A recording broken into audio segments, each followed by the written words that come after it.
I'm Kate Kelly with America Comes Alive, where you'll find great stories simply told. What did people do before air conditioning? This summer has been so hot.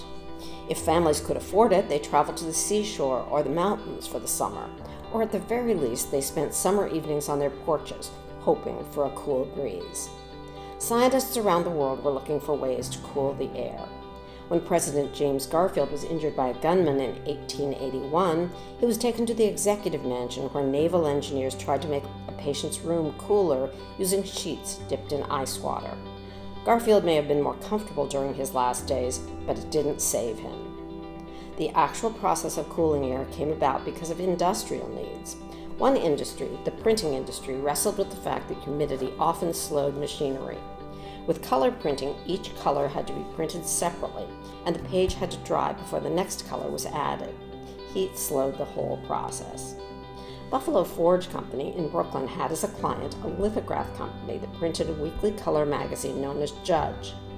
Willis Haviland Carrier, a Cornell engineering graduate, was hired by the Forge Company to explore how to improve the company's ability to cool the air for businesses.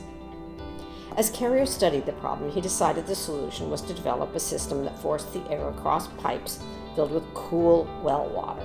He worked at the printing plant, but went back to Forge's laboratory to look for ways to pull additional moisture from New York's hot air.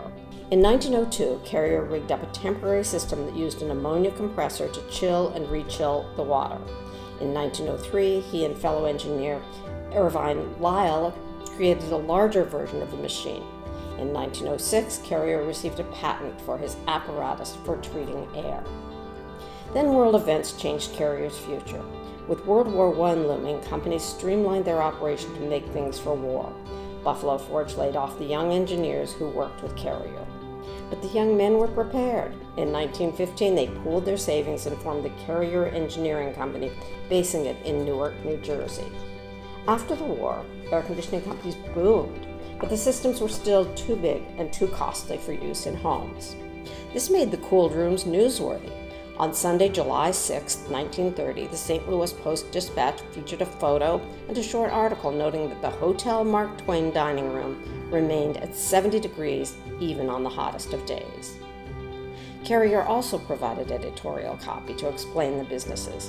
In 1930, he wrote about how candy factories, textile industries, and printing companies could now operate year-round.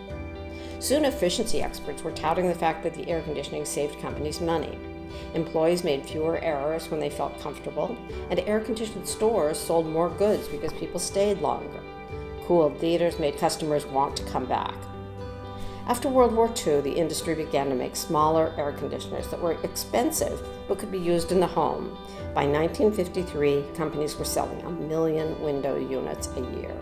Today, air conditioning makes day-to-day life in warm climates more comfortable, but it also has saved lives because fewer people die of heat-related illnesses. The process has also made a new type of electronics possible.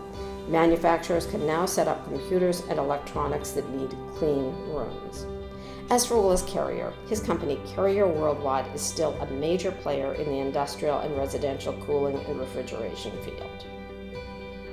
I'm Kate Kelly with America Comes Alive. Look around and see what inspires you.